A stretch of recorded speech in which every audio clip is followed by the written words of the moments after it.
बिस्मिल्लाहिर्रहमानिर्रहीम। मैं हूं अब्बास शबीर और आप देख रहे हैं प्रोग्राम तकाबुल। सियासी इस्तेकाम, सियासी जुमातें नाकाम, कौमी असम्बली का इजलास, सदर का इनकार, सियासी जुमातों के वार। सदर आरिफ अलवी पर आइन तोड़ने के 2 मुकदमात होंगे, बिलावल भुट्टो ने अंदिया दिया है। सदर मुमलिकत एक बार फिर आइन शिकनी कर रहे हैं। इसहाक डार मखसूस नशिस्तों का ऐलान किए बगैर असम्बली का इजलास नहीं बुलाया जा सकता। बैरिस्टर गौहर, सदर का इजलास ना बुलाना सदर की मुश्किलात में इजाफा कर सकता है। सुन्नी इत्तेहाद कौंसिल को मखसूस नशिस्तें देने का फैसला आज भी ना हो सका। सियासी जुमातें सुन्नी इत्तेहाद कौंसिल को मखसूस नशिस्तों से महरूम करने के लिए इलेक्शन कमीशन पहुंच गई। सजाओं की माफ़ी नहीं चाहते बानी चेयरमैन PTI का सदर आरिफ अलवी को पैगाम। इलेक्शन कमीशन 1 मार्च को सदारती इंतखाबात का शेड्यूल जारी करेगी। 190 मिलियन पाउंड साबिक वजीर आजम और उनकी अहलिया बुशरा बीबी पर फर्द जुर्म आयद। PTI का 2 मार्च को दीगर जुमातों से मिलकर धांधली के खिलाफ एहतजाज का ऐलान।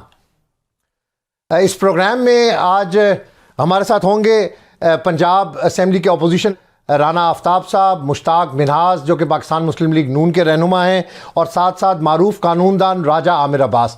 प्रोग्राम में सबसे पहले सदर आरिफ अलवी पर आइन तोड़ने के 2 मुकदमात होंगे।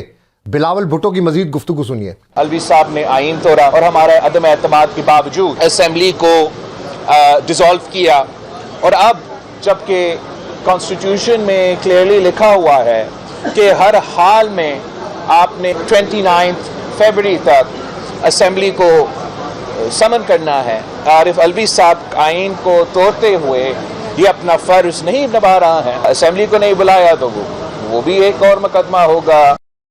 राना आफ्ताब साहब, सदर आरिफ अलवी पर आइन तोड़ने के 2 मुकदमात होंगे। बिलावल भुट्टो जरदारी ने यह अंदिया दिया है। इसके बाद मैं पंजाब असेंबली के हवाले से आपसे बात करूंगा, लेकिन इसका रिप्लाई चाहता हूं आपसे। गुजारिश ये है कि आरिफ अलवी साहब का मौकफ जो है आईनी था। उन्होंने कहा था कि जितनी देर हाउस कंप्लीट नहीं होता वो कैसे इसको कर लेंगे। अब आप देखें, यही मामला हमारा पंजाब असेंबली में था कि जो हमारी रिजर्व सीट्स हैं उनका आप फैसला कर दें। उन रिजर्व सीट्स में article 25 of the constitution of Pakistan में इक्वालिटी की बात करते हैं। उस पर अगर वो आएंगे तो कम से कम जो एक मेंबर कल को आ जाता है वो कहता है कि मैंने तो असेंबली का या स्पीकर का या फलां इलेक्शन लड़ना था, तो वो अपने उसका राइट इन्फ्रिंज हो जाता है, वो तो फिर नहीं आ सकता। ये इलेक्शन कमीशन को चाहिए वो इन सीट्स का फौरन फैसला करें। बाकी आप देखें कि जितनी देर आप ये मैंडेट चोरी करते रहेंगे ये यहाँ पर पॉलिटिकल इंस्टेबिलिटी बढ़ती जाएगी।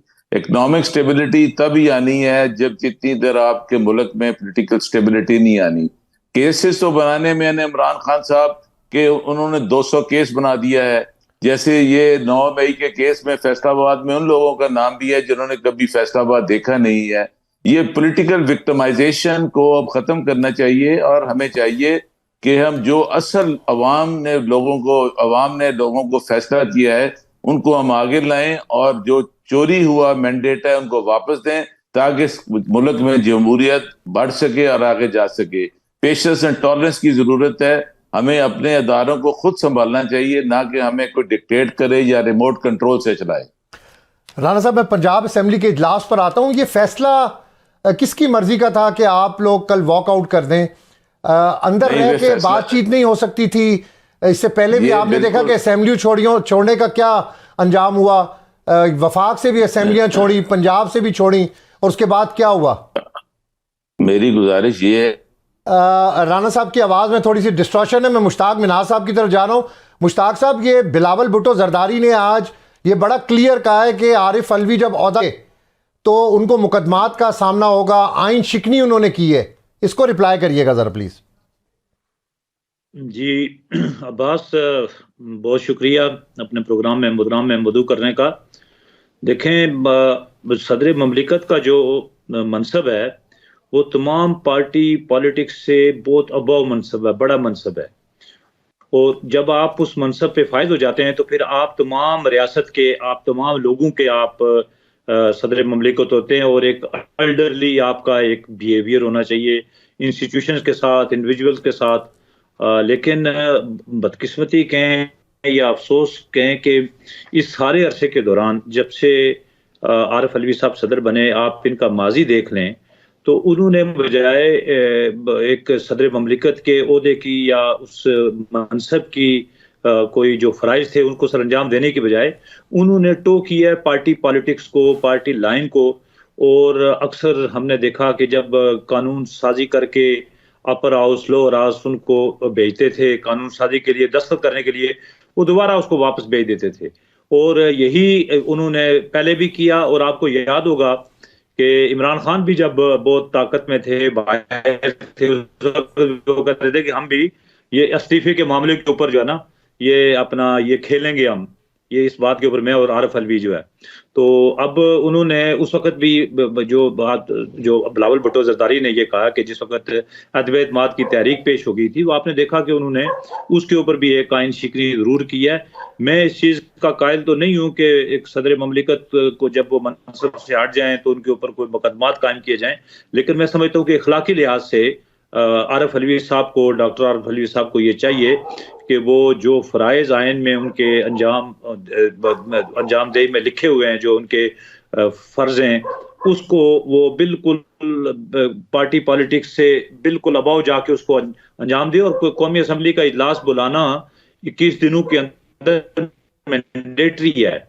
आप आए, बाकी जो हमारे साथियों की राय है कि जी ईवान कंप्लीट है, नहीं कंप्लीट, वो खवातीन की नशिस्तें सुन्नी इत्तेहाद को मिलनी चाहिए, नहीं मिलनी चाहिए, तो ये सारी चीज़ें जो हैं ये डिबेटेबल हैं, इन पे बैठ के गुफ्तगू हो सकती है। ये इलेक्शन कमीशन का इख्तियार है, वो उसको इंटरप्रिटेशन करें, अदालतों का इख्तियार है, वो उसकी इंटरप्रिटेशन करें। एक रेमेडी दी गई है आइन और कानून के अंदर कि अगर ये चीज़ें हल तलब ना हो तो फिर कैसे इनको हल तलब, इनका जो है ना मसले को हल किया जाए।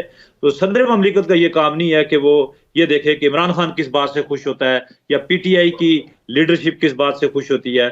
उनको चाहिए कि जो चीज़ को लिखी हुई चीज़ है दस्तूर में, उसकी इम्प्लीमेंटेशन सदर ममलिकत ने भी करना है, आपने भी करनी है, मैंने भी करना है और तमाम रियासती इदारों ने करना है। राना आफ्ताब साहब, मखसूस नशिस्तों का मामला, ये अगर कल आप ऐवान में रहते जब मरियम नवाज साहिबा तकरीर कर रही थी, उस वक्त आप प्रोटेस्ट करते, इस मामले को उठाते, तो ये ज़्यादा बेहतर नहीं था? आपने ग्राउंड छोड़ दिया, आप ऐवान से बाहर चले गए। नहीं, मेरे ख्याल है आपको इसकी पूरा इल्म नहीं है इस चीज का कि हम हाउस में डे वन से हम इसका कर रहे थे। जो उस वक्त सिटिंग स्पीकर थे उन्होंने डायरेक्शन भी दी और एक तजवीज दी कि हम सबको साथ देकर चलना है और इनकी सीटों को फैसला होना चाहिए। हमने उस दौरान हमने ओथ भी लिया, फिर नेक्स्ट डे स्पीकर के इलेक्शन में भी हमने हिस्सा लिया, डेप्टी का स्पीकर में भी लिया कि ये इसका फैसला करेंगे। मगर उसके बाद हमारा ये मौकफ था कि हमारे मेंबर्स जो हैं, जो इस वक्त पुलिस कस्टडी में है, उनको लाकर उनका भी ओथ करवा दिया जाए। फिर उसके बाद कल हम जब गए हैं तो एक इशू था कि जिस पर हम तो स्पीकर साहब ने बड़े मतलब अपने मखसूस अंदाज में हमें बच्चों की जरा पढ़ाने की कोशिश की। तो एक पॉइंट ऑफ ऑर्डर था, उन्होंने कहा पॉइंट ऑफ ऑर्डर नहीं ले सकते हैं। तो मैंने उठ कर खड़ा कि हाँ मैं कैंडिडेट, आप मेरी बात सुन लें, अगर वो रूल्स के खिलाफ होगी उसमें मेरी भी सुबकी होगी।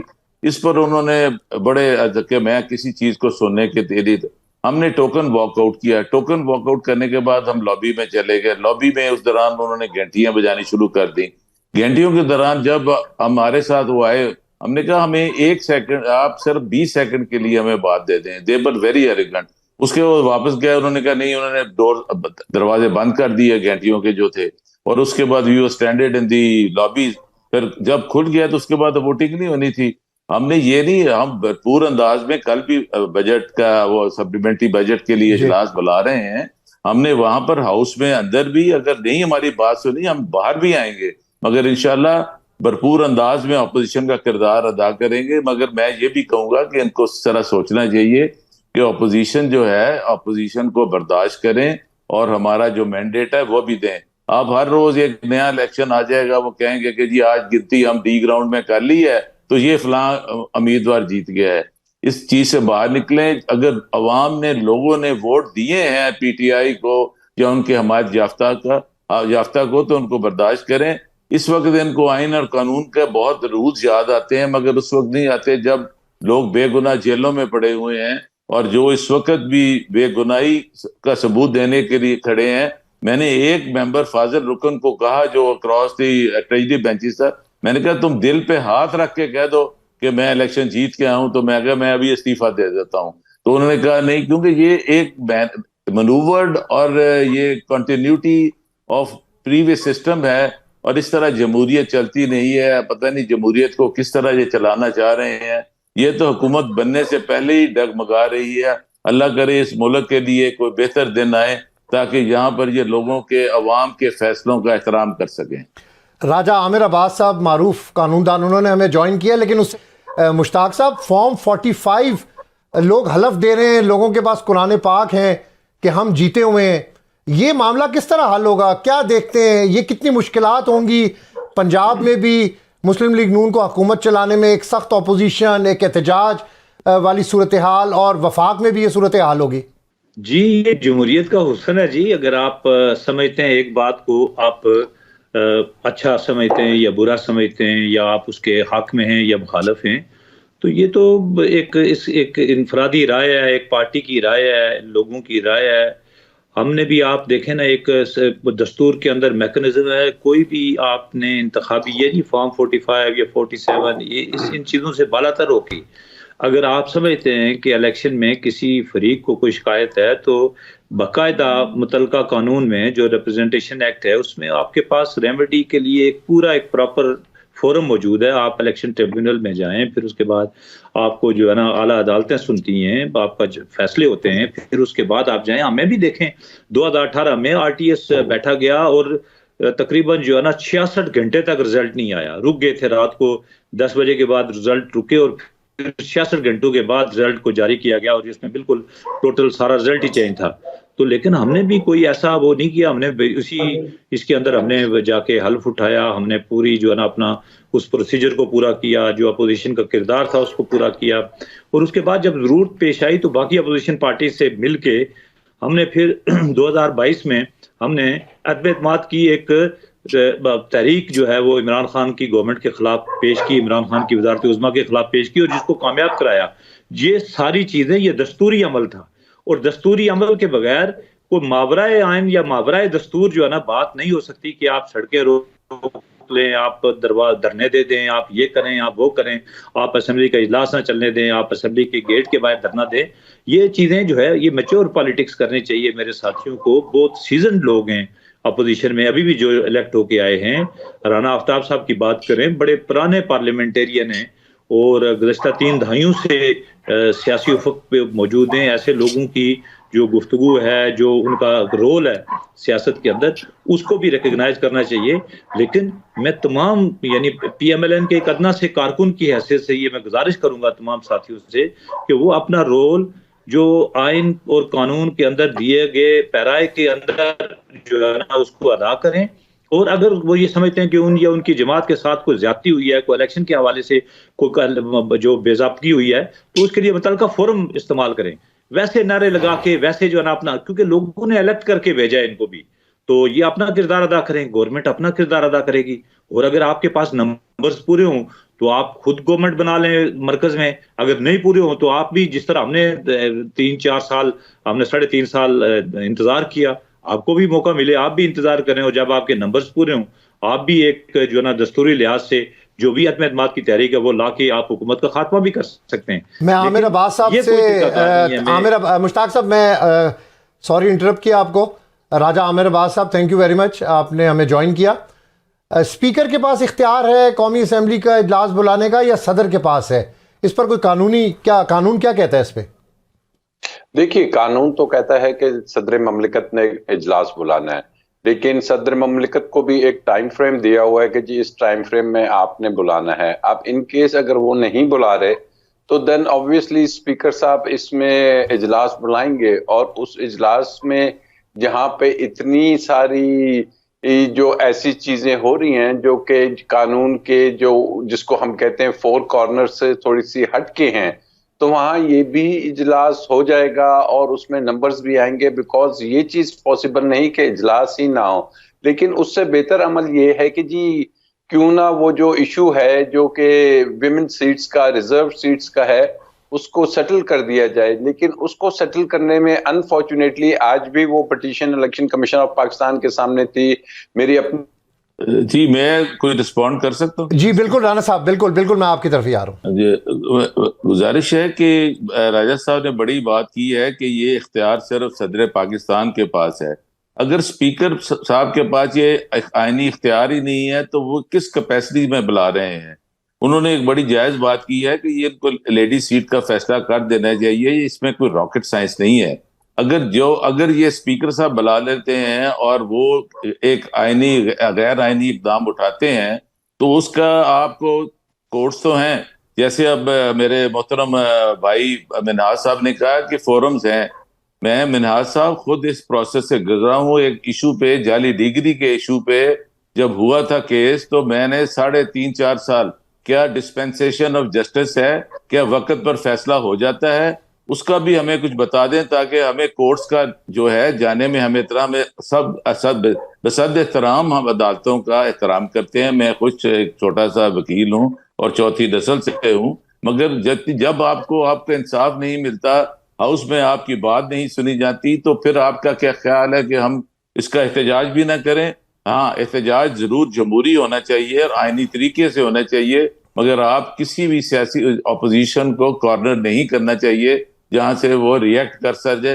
मेरी यही गुजारिश है कि जितनी देर ये कहते हैं ये जमहूरियत का जेवर है, हुसन है, मगर हुसन के लिए भी आपको चाहिए कि बर्दाश्त का मादा पैदा करें, लॉ एंड ऑर्डर का देखें, सिचुएशन देखें, आप with in the frame of rules of procedure काम करें, आईनी तरीके से करें। मगर ये आप देखें कि जो फैसला इनको 24-24 घंटे, 48-48 घंटे में नहीं आया, अब रिकाउंट हो रहा है, तो रिकाउंट के लिए जो आदमी कह रहा है कि मेरा रिकाउंट कर ले, मेरे पास है, क्या उन्होंने खुद बना लिए हैं फॉर्म 47? क्या उन्होंने 45 फॉर्म खुद बनाए हैं? इसकी प्रॉपर तहकीक की जाए, और अगर तहकीक होगी तो इंशाल्लाह मेरा ख्याल है कि आपको इसके मस्बत रिजल्ट मिलेंगे। कोई भी इतना पागल इंसान नहीं है कि उसके पास रिजल्ट प्रॉपर ना हो तो वो शोर मचाए। राजा आमिर अब्बास साहब, सर इलेक्शन कमीशन क्या समझ रहे हैं, क्या फैसले आने वाले हैं मखसूस नशिस्तों के हवाले से, और जो इतने केसेस फॉर्म 45 के हवाले से, और जो केसेस इस वक्त इलेक्शन कमीशन में? देखिए जी, इस तमाम ये जो कुछ हो रहा है इसको हम आइसोलेशन में नहीं देख सकते।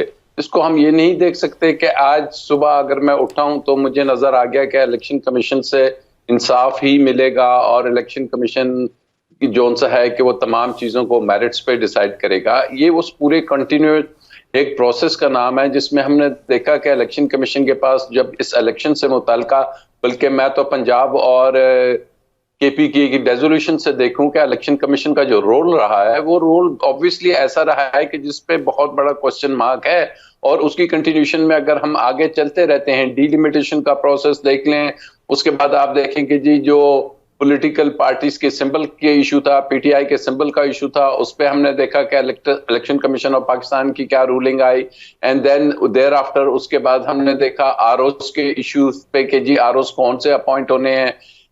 इसके आगे हम चलते हैं कि जी जब आरओस के पास फॉर्म की जमा होने की बात आई तो वो जो डिस्क्वालिफिकेशंस हुए एक मखसूस पार्टी के, वो तमाम चीजें हम जहन में रखते हुए आगे चले तो कुछ दर्जनों, एक दर्जन से कहीं ज्यादा मेरी अपनी, आज मैं कुछ 5-6 केसेस में इलेक्शन कमीशन के सामने पेश हुआ हूं, और इलेक्शन कमीशन को नजर आ रहा है कि ये सब कुछ ऐसा हो रहा है कि जी फॉर्म 45 जोन से हैं, वहां पे अगर 7,000 वोट हैं तो उसको 70,000 किया गया है, जहां पे 12,000 है, और उसमें इलेक्शन कमीशन अब आसान सा तरीका ढूंढ रहा है कि जी फॉर्म 45 अगर आपके पास हैं तो एक सेट ऑफ फॉर्म 45 और भी आ गया है जो आरओ दे रहा है, और 2 जब आ गए हैं तो वो कहते हैं जी हमारे पास तो अब इख्तियार नहीं है, आप जाइए ट्रिब्यूनल में, एविडेंस होगा, पता चलेगा किसका पास असली फॉर्म 45 है या नहीं है।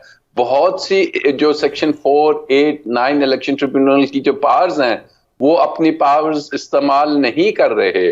वो ये नहीं कह रहे कि जी हमें जो आईनी इख्तियार है 218(3) के तहत और ये हम वो इस्तेमाल करते हुए, बिकॉज ये सब कुछ तो इस उन्हीं के अंडर हुआ है, और ये वाहिद इलेक्शन है एज ए लॉयर जिसमें मैं देख रहा हूं कि पुराने इलेक्शंस में हमें नजर आता था कि अगर पीपल्स पार्टी का कैंडिडेट है तो वो कहता था नून लीग वाले ने ये धांधली की, उसने हमारे कैंप में या हमारे वोट छीने, या उसने हमारे साथ इलेक्शन में ये इलेक्शन अमल में खराबी की, या JUI कहती थी हमारे साथ जमात इस्लामी ने किया है या PTI ने किया है, बट ये वाहिद इलेक्शन है जिसमें कोई 500 के करीब अगर इलेक्शन पिटीशन या 400 हैं, उसमें 99% लोग ये नहीं कह रहे कि दूसरी पॉलिटिकल पार्टी ने हमारे साथ इलेक्शन डिस्प्यूट हुआ है और इलेक्शन में उन्होंने धांधली की है, या कि कोई कहे कि जी बोगस वोटिंग हुई है। वो कहने जी RO से की है।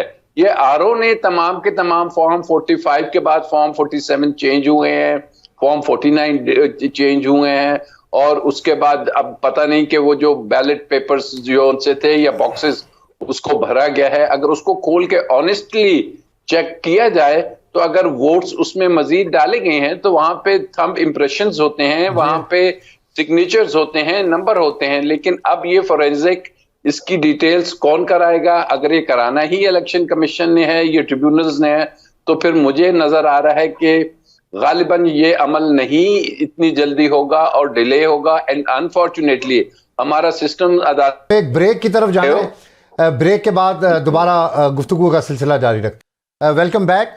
राना आफ्ताब साहब, मरियम नवाज साहिबा वज़ीर आला पंजाब बनी है, क्या समझते हैं कितना टफ ऑपोजिशन टाइम देगी और क्या किस तरीके से पंजाब चल सकेगा? देखें, ये जो है ना, ये मौरूसी सियासत की माशाल्लाह आला मिसाल है कि 85 से लेकर अगर अब तक नहीं वो पंजाब की हालत बदल सके तो अब क्या बदलेंगे। इन्होंने सिविल ब्यूरोक्रेसी को निज़ाम तबाह कर दिया है, इन्होंने सेहत का निज़ाम तबाह किया है। अब ये बड़े दावे कर रहे हैं कि हम ये करेंगे। मुझे सिर्फ ये बताएं कि करप्शन जो है इसका क्या कंट्रोल करेंगे। इन्होंने करप्शन 85-88 से स्टार्ट की थी, जब इन्होंने मेंबरान के बच्चों को तहसीलदार और थानेदार भर्ती किया था, जो आज SP बनकर और DC बनकर एडिशनल कमिश्नर बनकर इस मुल्क को लूट रहे हैं।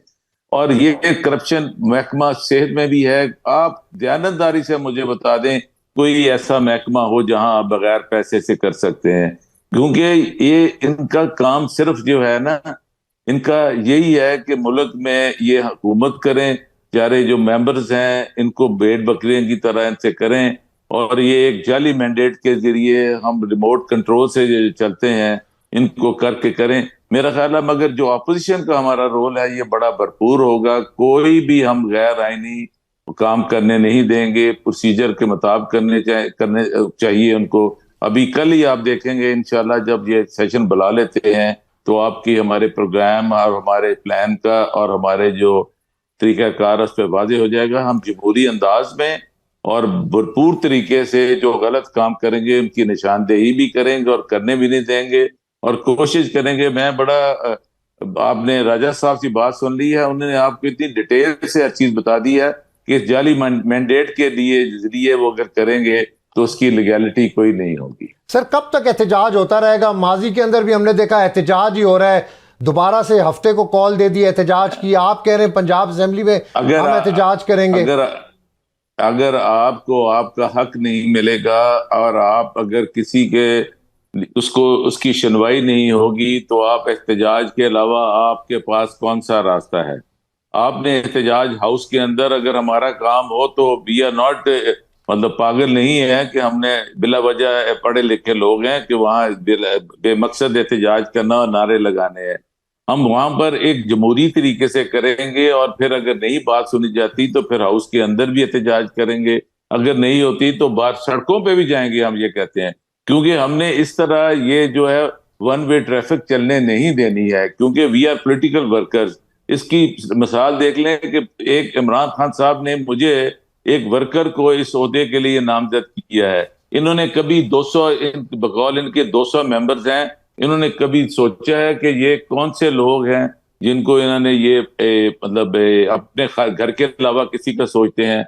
एक को इस्लामाबाद कहते हैं। ये जो मुख्तलिफ जमातें हैं ये मिलकर ये मुल्क की तबाही करती हैं। जब ये खत्म होने लगता है तो फिर एक दूसरे को बुरा भला कहते हैं और फिर जब खाने का वक्त है फिर इकट्ठे हो जाते हैं।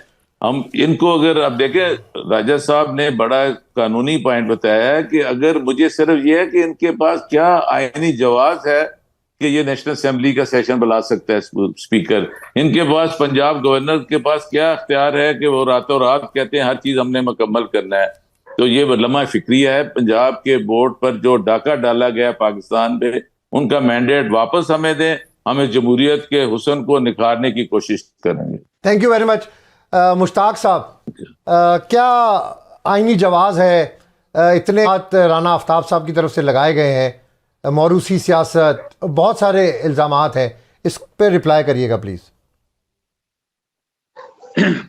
राना साहब ने बड़ी अपनी पार्टी की और अपनी जो सियासी हवाले से जो उनका बनता था उन्होंने इसका इजहार किया, लेकिन मैं उनको ये भी बताऊं कि PMLN ने भी मौरूसी सियासत इस तरह नहीं की जिस तरह बयान किया जाता है। हमने इसी पंजाब के अंदर, अगर आपको याद हो तो इसी पंजाब के अंदर गुलाम हैदर वाई जैसा दरवेश, सिफ्त दरवेश मंच, एक आम वर्कर थे वो, और वो पंजाब के चीफ मिनिस्टर रहे PMLN की गवर्नमेंट में। और आप ये देखें इस वक्त मियां नवाज शरीफ के नॉमिनी थे वो 90 से 93 जब IGI की गवर्नमेंट थी, जब मियां साहब खुद प्राइम मिनिस्टर बने थे। तो हमने भी आम आदमी को यानी आम वर्कर को चांस जरूर दिया है, लेकिन ये एक फैमिली के अंदर एक अच्छा एडमिनिस्ट्रेटर होना, एक अच्छा सियासतदान होना, एक अच्छा मुंतजिम होना, ये कोई नेगेटिव बात नहीं है। अगर शहबाज शरीफ साहब को सामने लाया गया और शहबाज शरीफ साहब ने डिलीवर किया, और न सिर्फ पाकिस्तान में बल्कि आलमी तौर पर भी जो हमारे दोस्त ममालिक है, उसने भी शहबाज शरीफ को पंजाब की तरक्की में एक अहम पेशरफ्त करार दिया है। और मैं उनको ये भी याद दिलाऊं, अपने राना साहब को, हमारे बुजुर्ग हैं, हमारे भाई हैं, कि इनको असल में फराग होगी और बुजदार टाइप लोगों की जो है ना, ये इनके नज़दीक ये मिसाल है पंजाब जैसे 12 करोड़ अवाम के सूबे को चलाने के लिए इनके पास जो मिसाल है वो फिर बुजदार साहब ही हैं। तो अब आप खुद सोचें कि जो बुजदार के नीचे रह के पंजाब की 3.5 साल तक तबाही देखते रहे, पंजाब को 50 साल जो PMLN ने घसीट के गुर्बत की लकीर से निकाल के तरक्की और खुशहाली के राह पे डाल दिया था, उसको बुजदार साहब और इमरान खान साहब ने और पीरनी साहिबा ने एक जादुई अमल के तहत उनको दोबारा रिवर्स कर दिया उस सारे अमल को। तो इनको, इनके नजदीक जो गवर्नेंस है वो फिर इनका जो मॉडल है वो फिर बुजदार मॉडल है। हमारे पास शहबाज मॉडल है, और अभी मरियम साहिबा आई हैं, यंग एनर्जेटिक हैं, और इंशाल्लाह आप देखें कि उन्होंने कल से ही काम शुरू कर दिया। इनका आउटकम तो आने दें। ये इनको अगर बुजदार चाहिए तो फिर ये कल भी फिर बुजदार ही लाएंगे। कल इनको अल्लाह ना करे कभी इक़्तिदार मिले, पाकिस्तान के अवाम पर ये आजमाइश हो, लेकिन बुजदार से काम नहीं चलेगा। अब आपको ये मौरूसी सियासत, ये चीजें नहीं, आपको डिलीवर करना पड़ेगा। अगर शहबाज शरीफ डिलीवर कर रहा है, अगर मरियम नवाज डिलीवर करेगी, तो कोई जरूरत नहीं है कि हमें बुजदार जैसे अपना वो एक कठपुतली उधर इंस्टॉल करके फिर इस्लामाबाद से उनकी डोरें जो है ना, आप देखें पाकिस्तान एक वफाक है, और इस वफाक के अंदर यानी कोई मुंतजिम किसी, अगर 12 करोड़ का सूबे का चीफ एग्जीक्यूटिव आपके पास उस्मान बुजदार है, मॉडल है, तो KPK में आपके पास जो है वो परवेज खटक, तो फिर मैं कहता हूँ बेहतर ऑप्शन थी। लेकिन महमूद खान अगर वसीम अकरम प्लस है तो अल्लाह ही माफ करे फिर जो PTI का मॉडल है। मैं इस पे कोई यानी मजीद उनकी जो है ना वो ख्वाहिशात के ऊपर दुआ ही कर सकता हूँ कि अल्लाह उनको तौफीक दे के वो भी मुल्क व कौम के बारे में सोचें, और इस तरह का ताना ना दें।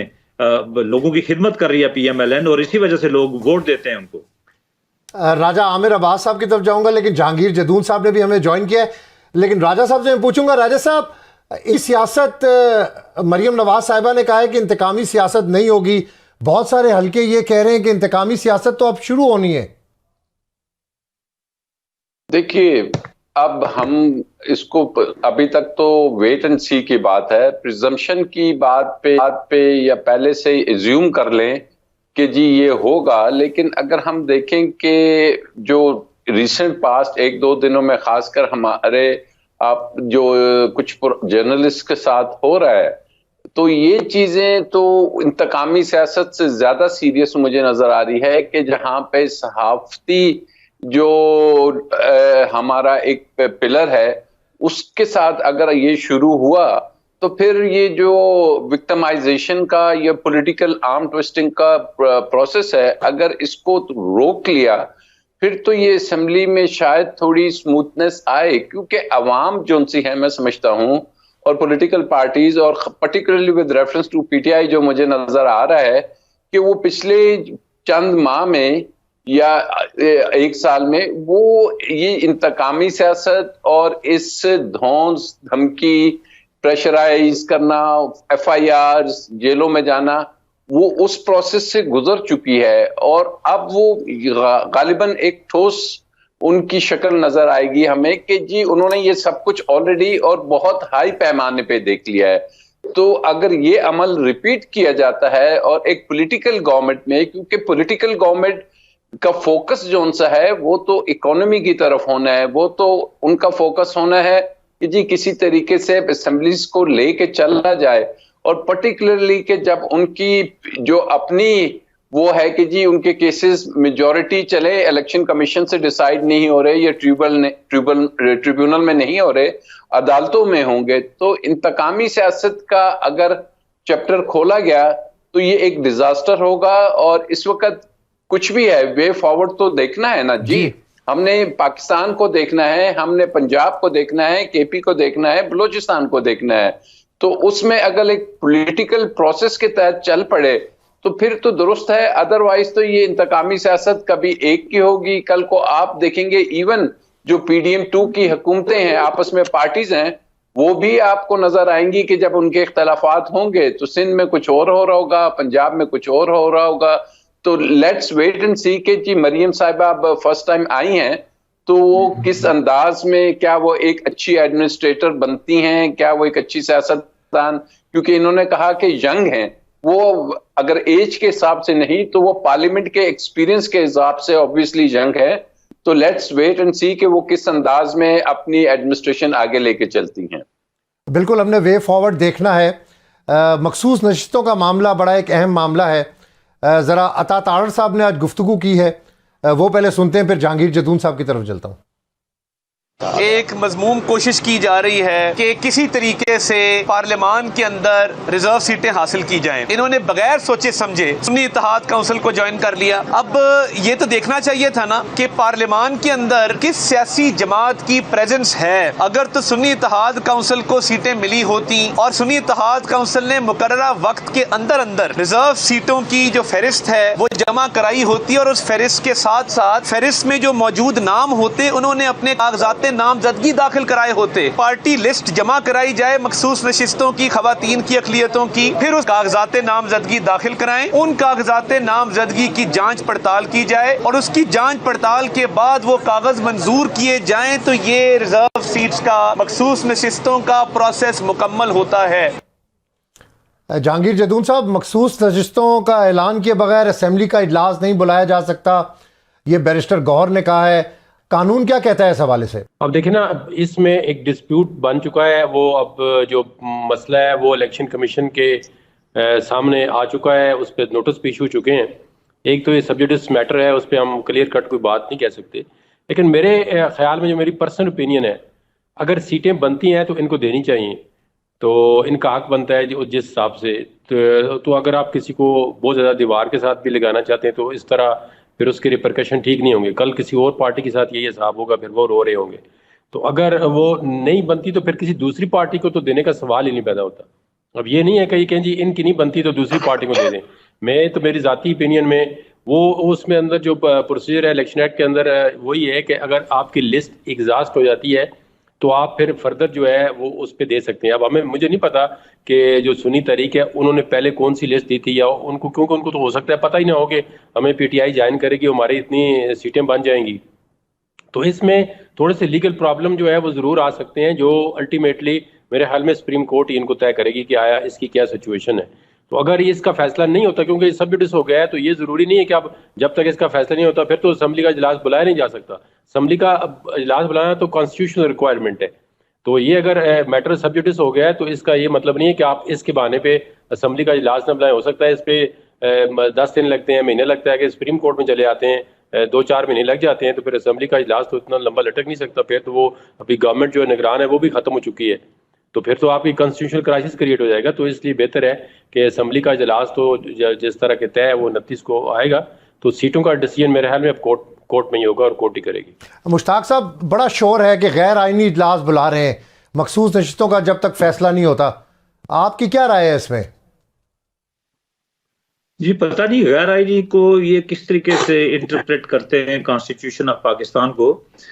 ये एक आईनी इजलास है और इसलिए कि पाकिस्तान के लोगों ने 8 फरवरी को एक इलेक्शन प्रोसेस में हिस्सा लिया और उन्होंने अपने नुमाइंदे चुने। हाँ, अगर तो यानी 172 और मेरे ख्याल में अगर इससे अगर पीएमएलएन और पीपल्स पार्टी और उनके इत्तेहादियों की स्ट्रेंथ अगर कम हो और जो जिन लोगों का या जिन मखसूस नशिस्तों का भी फैसला होना है उनकी तादाद ज्यादा हो तो कानूनी और इखलाकी लिहाज से फिर ये चीज नहीं बनती। फिर आपको इजलास यानी सिर्फ इस लिहाज से बुलाना चाहिए कि जिन लोगों का जो हल्फ हो सके वो उस हद तक रखना चाहिए। लेकिन अगर गवर्नमेंट फॉर्मेशन के लिए अगर आपके पास मतलूबा अरकान की तादाद मौजूद है और उससे जो आइन में लिखा हुआ है कि कम अज कम इतने अरकान से गवर्नमेंट जो है ना फेडरल गवर्नमेंट फॉर्म होगी, प्राइम मिनिस्टर बन सकेगा, उसका इलेक्शन हो सकेगा, स्पीकर का इलेक्शन हो सकेगा, डिप्टी स्पीकर का हो सकेगा और फिर आगे जो कारोबारी जिंदगी चलेगा, तो मेरे ख्याल में इसको फिर आप गैर आईनी गैर कानूनी नहीं कह सकते। ये एक लीगल फैसला है। हाँ जाहिर है जिस वक्त मैं जदून साहब से मुतफिक हूँ, ये जो सीटें हैं जो करते हैं जिस तरीके से ये सुन्नी इत्तेहाद में हैं नहीं है, किस तरीके से पीटीआई को अब अपने आप को पीटीआई भी नहीं कहना चाहिए, अब उनको और आपको भी गुफ्तगू में अब उनको जो है ना सुन्नी इत्तेहाद कौंसिल कहना चाहिए क्योंकि वो एक पूरे ट्रैक पे चढ़ गए हैं, वो उस पार्टी के अंदर शामिल हो गए हैं और वो बाकायदा इनलिस्ट हो गए हैं बाकायदा इलेक्शन कमीशन के सामने। तो हमारा मुकाबला अब जरा सुन्नी इत्तेहाद कौंसिल से है तो वो अगर उनके जो रिजर्व सीटें हैं वो जाने पाकिस्तान के अदारे जाने इलेक्शन कमीशन जाने और उन्हें फैसला करना और सुप्रीम कोर्ट।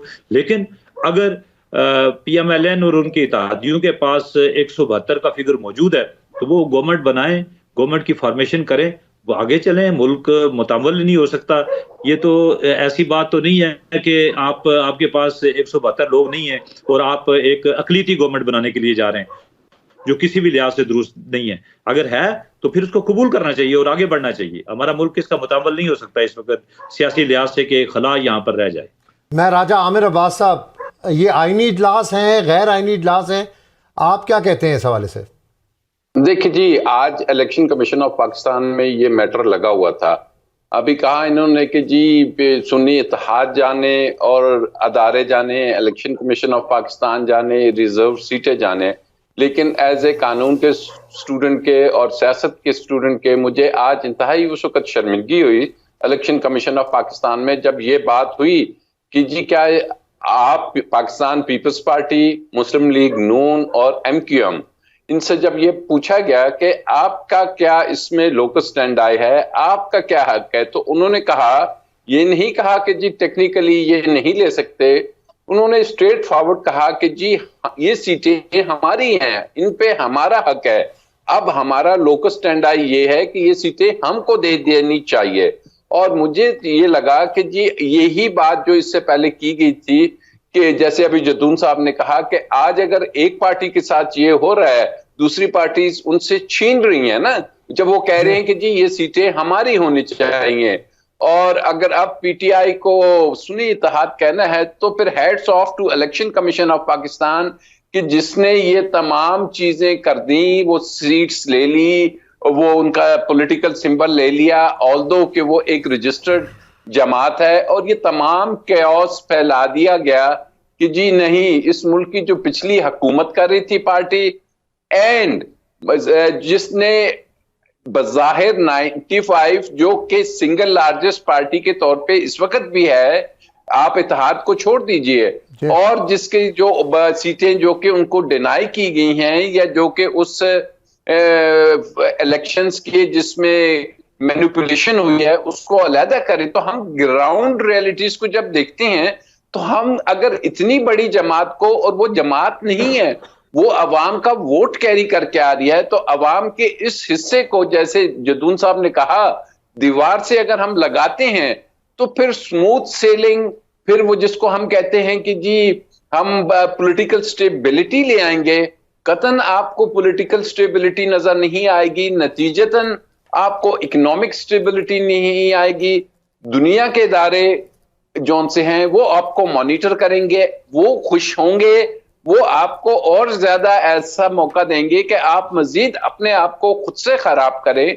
तो मुझे तो लगता है कि अब इसका एक ही हल है कि जी इस तमाम चीजों का सोल्यूशन है कि ये तमाम जो मैटर्स हैं इनको फौरी तौर पे या तो सुप्रीम कोर्ट एक फुल कोर्ट बनाए और उसमें ये तमाम मैटर्स को डिसॉल्व कर दें कि जी ठीक है, ये जो भी है इलेक्शन की सीट्स को देखे फॉर्म 45 के मुताबिक देख ले, उसमें सिग्नेचर्स मौजूद हैं, कोई रॉकेट साइंस नहीं है कि नहीं पता चल सकता। आपके सामने तमाम प्रिजाइडिंग ऑफिसर्स मौजूद हैं, आप प्रिजाइडिंग ऑफिसर्स ने ही इलेक्शन कराए ना, आरओ तो एक कमरे में बैठा होता है। आप ये सब चीजें डिटरमिन कर सकते हैं, बट अगर फैसला किया हुआ है कि नहीं हमने ये डिटरमिन ही नहीं करना, तो फिर लेट्स सी के हम कितनी स्टेबिलिटी की तरफ बढ़ते हैं, हम कितनी इकोनॉमिक अपनी स्टेबिलिटी की तरफ बढ़ते हैं, और हमारा अदालती सिस्टम कितना मजबूत होता है, और हमारी नौजवान नस्ल जो सबसे इंपॉर्टेंट चैप्टर है वो इन तमाम चीजों को बगौर देख रही है, तो उस पे वो किस तरीके से असरअंदाज होगी, और अदारों की जो वैल्यूज है, इस मुल्क की जो मेजॉरिटी पॉपुलेशन है जो कि 30s और 40s और 20s में है, वो अदारों की तरफ किस तरीके से देखेगी और क्या इत्माद करेगी। ये बहुत इंपॉर्टेंट चैप्टर्स हैं जिसको इस मुल्क के जो सेन माइंड्स हैं अगर उन्होंने नहीं देखा तो यकीनी तौर पे ये मुल्क को कौम के लिए एक ऐसा ये भयानक ख्वाब होगा कि जब हम राजा साहब मैं इंटरप्ट कर रहा हूं आपको, इसी गुफ्तगू को जारी रखेंगे, पहले एक ब्रेक है, ब्रेक के बाद दोबारा आपकी खिदमत में। Welcome back.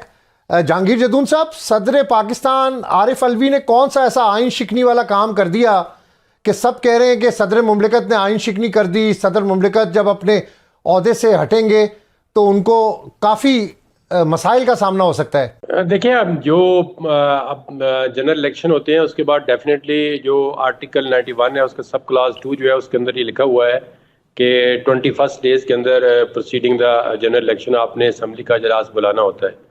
अब प्रेसिडेंट साहब भी अपनी अना को छोड़े, उन्होंने देखे पाकिस्तान को देखें, वो अगर उन्होंने आज भी मेरे ख्याल में किसी एक पॉलिटिकल पार्टी के लीडर ने कहा जी कि सुन्नी ताद हमारी तरफ आती तो हम उनसे बात करते। जब भी इलेक्शन होते हैं जिसकी भी जितनी सीटें होती हैं पाकिस्तान के अंदर, तो आपको पता है कोशिश यही की जाती है कि हंग पार्लियामेंट आए, किसी को क्लियर मेजॉरिटी ना मिले।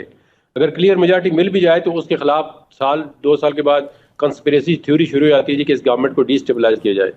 हमारे मुल्क की बदकिस्मती ये है कि इसको स्टेबिलिटी लोग मिलने नहीं देते। अभी चाहे हुकूमत बनी नहीं है, लंगड़ी लूली जो भी बनेगी या जिस तरह चलेगी, तो अभी ऐसे लोग कह रहे हैं कि ये हुकूमत जो है ना तकरीबन साल 1.5 साल या 2 साल से आगे नहीं चलेगी। तो जब ये वाला मेंटालिटी होती है बंदे की, तो फिर उस पर बड़े क्वेश्चन उठते हैं कि खुदा के लिए आप अपनी ज़ाती उस चीज़ों को क्यों सोचते हैं, मुल्क की तरफ भी सोचे। हम ये नहीं कहते कि देखें ना, अगर किसी का मैंडेट भी आप लेते हैं या किसी दूसरे को देते हैं तो ये तो मतलब है सबसे बड़ी वायलेशन कॉन्स्टिट्यूशन की यही है। लेकिन ये 76-70 साल से पाकिस्तान के अंदर यही ड्रामा दिया गया है कि एक पहले डिसाइड हो जाता है कि हुकूमत किसकी बनेगी, फिर उसी की बनती है। 2018 के अंदर देखें किस तरह एक माइनॉरिटी पार्टी को आज़ाद लोगों को जहाज़ में बिठा के एक मेजॉरिटी पार्टी बनाया गया। इस तरह केपी के अंदर, पंजाब के अंदर, और वो लोग जो हैं अगर 2-4 MP MNA आगे पीछे हों तो वो हुकूमत जिसको ना चाहें तो वो नहीं बनती उनकी। तो इस तरह से हमारे जो कॉन्स्टिट्यूशनल मैंडेट है उसके अंदर इंटरफेरेंस आउटसाइड से बहुत ज़्यादा है। तो अलवी साहब को भी मेरे ख्याल में पाकिस्तान की तरफ देखना चाहिए। तो अगर उनको कुछ मसले मसाइल हैं तो उन्होंने वैसे भी आप मेरे ख्याल में 1 हफ्ते 2 हफ्ते बाद चले जाना है। तो अगर वो इजलास बुला लेते तो क्या हरज हो जाती। तो अगर नहीं बुलाते हैं तो इजलास फिर भी बुला लेंगे। तो इस तरह काम तो देखें पाकिस्तान ने तो आगे चलना है, रुकना नहीं है। अगर अलवी साहब इजलास नहीं बुलाएंगे तो इजलास तो हो जाएगा, स्पीकर भी हो जाएगा, डिप्टी स्पीकर भी हो जाएगा, और जो जिसने वज़ीर आज़म बनना है वो भी बन जाएगा। तो मेरे ख्याल में सदर को पार्टी के तौर पे नहीं लेना चाहिए, क्योंकि उनका मेरे ख्याल में यही ख्याल था कि जी जब तक ये जो रिजर्व सीट है इन पे नहीं हो जाता, तो रिजर्व सीट तो फिर वही बात है कि PTI की नहीं है ना, बाकी पार्टियों की तो अपनी अपनी सीट्स हैं। तो वो अलवी साहब मेरे ख्याल में एक पार्टी लाइन के जरिए सोच रहे हैं। तो उनको मेरे ख्याल में इस सोच से बालातार होकर, प्रेसिडेंट जो भी होता है पूरे पाकिस्तान का होता है, वो किसी पार्टी का प्रेसिडेंट नहीं होता।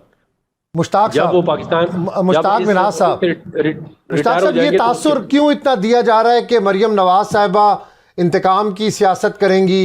ये तासुर भी है कि ये हुकूमत ज़्यादा देर नहीं चलेगी। ये आप इसके ऊपर रिप्लाई करें, ये क्या तासुर है? देखें, पाकिस्तान में तो बड़ी बड़ी 2/3 मेजॉरिटी की गवर्नमेंट भी नहीं चल सकी। इस पाकिस्तान के अंदर मियां नवाज शरीफ की 3 मरतबा उसकी गवर्नमेंट के खिलाफ साजिश की गई है। इसी तरह पीपल्स पार्टी के को भी इसी तरह के जख्म लग चुके हैं। इसी तरह पीटीआई की गवर्नमेंट भी जख्म खुर्द है। तो मैं तो एक सियासत के अदना तालिब इल्म और एक छोटे से पॉलिटिकल वर्कर की हैसियत से मैं समझता हूँ कि ये सारा इंप्रेशन जो है ना, वो जो क्रिएट करने का मकसद ये है कि आपने पाकिस्तान को पीछे ही रखना है। आपने पाकिस्तान की बात नहीं सोचनी। अभी आपको लोग उम्मीद की बात करते हैं, लोग अच्छाई की बात करते हैं, लोग आगे बढ़ने की बात करते हैं, लेकिन अभी गवर्नमेंट एक बनी नहीं है कि मरियम नवाज ये इंतकाम मुझे ले लेंगे। मरियम नवाज ने आपको कहा था कि आपने कोर कमांडर का घर जलाना था आपके खिलाफ अगर कोई कार्रवाई हुई है। मरियम नवाज ने ये कहा था कि आप मुख्तलिफ टैंकें और जो शोधा के मुजस्मे हैं वहां पर जाकर आप उनकी तोड़ फोड़ करें। मरियम नवाज ने आपको इस बात के ऊपर उकसाया था कि आप लोगों की जान और माल का तहफ़्फ़ुज़ ना करें, अटैक करें, आप पुलिस वालों को मारें, आप फैसलाबाद बंद करें, आप मियांवाली बंद करें, आप लाहौर बंद करें, आप पेशोर बंद करें। तो ये सारी चीजें आपकी अपनी सियासत की करता धरता है। इसमें मरियम नवाज का कोई कसूर नहीं है। मरियम नवाज ने जो कल जो तकरीर की है, उस तकरीर को आप सोचें, आप देखें कि मैंने पहले भी कहा कि एक बुजदार मॉडल था। सर, मुझे तो इस तकरीर से लग रहा था मुश्ताक साहब कि 35 साल पंजाब में कोई काम नहीं हुआ, अब से काम शुरू होगा। मुझे तो तकरीर से यही तासुर हुआ। नहीं, देखें मेरी बात सुने। ये काम जो है, ये कारकर्दगी एक मसलसल काम है। पाकिस्तान की आबादी जिस तरह बढ़ रही है, इस तरह आपको तसलसल के साथ काम कर रही है। ये जरूरी नहीं है कि आपने जो 1985 में काम किया वो आज तक उसी तरह हो। उस वक्त 1985 में पंजाब की जो आबादी थी वो 5 करोड़ थी। अब आपकी पंजाब की आबादी 13 करोड़ हो गई है, 12-13 करोड़। अब मुझे क्या ख्याल है कि वहां काम करने की जरूरत नहीं है, अभी भी काम करने की जरूरत है। कल भी कोई आएगा, उसको मजीद काम करने की जरूरत पड़ेगी। काम जो है, तरक्याती काम, लोगों की फलाह के काम, ये एक तसलसल का नाम है। मुश्ताक साहब बिल्कुल आखिरी मिनट चल रहा है। राजा आमिर अब्बास साहब, 190 मिलियन पाउंड केस का भी फैसला आने वाला है और भी केसेस के अंदर सजाएं हो गई हैं, तो अब क्या मुस्तकबिल है अडियाला के अंदर जो कैद हैं लोग? देखिए, वो जो केसेस चल रहे हैं, अब 190 मिलियन का मैं नहीं समझता इतने आसानी से फैसला आएगा, क्योंकि उसमें एक 190 तो बहुत छोटा अमाउंट है। एक बहुत मिलियनियर जो मलिक रियाज साहब हैं वो भी उसमें एक्यूज्ड हैं, और पहली बात है ये तमाम चीजें आएंगी। और बाकी जो अडियाला में इस वक्त कैदी हैं तो उनका केस अपील की स्टेज पे आ गया है इस्लामाबाद में। और हमने देखा कि इससे पहले जब मियां नवाज शरीफ साहब की अपीलें लगी, तो अगर हम कहते हैं कि जी रूल ऑफ लॉ है, सबके लिए बराबर है, तो मैं उम्मीद करता हूं कि जितनी जल्दी मियां साहब की अपीलें डिसाइड हुई और जिस अंदाज में सस्पेंड हुई सेंटेंस, उम्मीद रखते हैं कि जी इमरान खान साहब को भी उसी तराजू के पलड़े में रखा जाएगा और इसी अंदाज में उनको भी कि जो उनके केसेस हैं उसमें उनको रिलीफ दिया जाएगा। अदरवाइज फिर यही होगा कि जी वो जो पॉलिटिकल विक्टिमाइजेशन है वो चलती रहेगी। और फिर एक चीज सिर्फ ज़हन में रखिए कि जो पहले भी ये सब कुछ इस मुल्क में जो होता रहा, अब की बार थोड़ा सा जो अवेयरनेस का एलिमेंट है, यकीन करें कि अगर आप पब्लिक में जाते हैं तो अवेयरनेस का मेयार बहुत ऊपर के दर्जे पे है। और वो जो अवेयरनेस है वो ये इंसान को, जो लोग हैं खासकर हमारी यंग जनरेशन, वो एक्सेप्ट करने के लिए तैयार नहीं है। वो राजा साहब thank you very much. Program का वक्त बिल्कुल खत्म हो गया है। राना आफ्ताब साहब, मुश्ताक मिन्हाज साहब, राजा आमिर अब्बास साहब और जहांगीर जदून साहब ने हमें ज्वाइन किया, सबका शुक्रिया। प्रोग्राम का वक्त खत्म होता है। अब्बास शबीर को इजाज़त दीजिएगा। अल्लाह ने के बाद।